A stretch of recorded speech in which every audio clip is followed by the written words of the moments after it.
for rules. Here, have a stickler for rules sticker, but don't stick it on school property. That's a rule. You guys ready for the best senior prank ever? Aren't senior pranks supposed to be at the end of the year? Yes, but this way I can enjoy the glory. Couldn't remember if it was Basque or based, could you? No, I could not, but I found a workaround.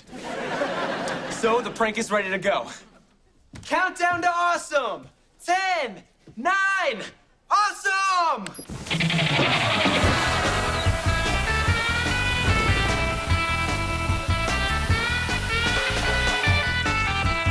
Water slide!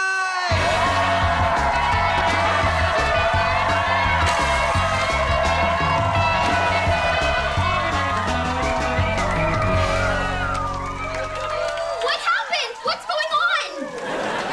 That's right. Listen up, everybody. I'm Tyler James, and I did this. I heard that.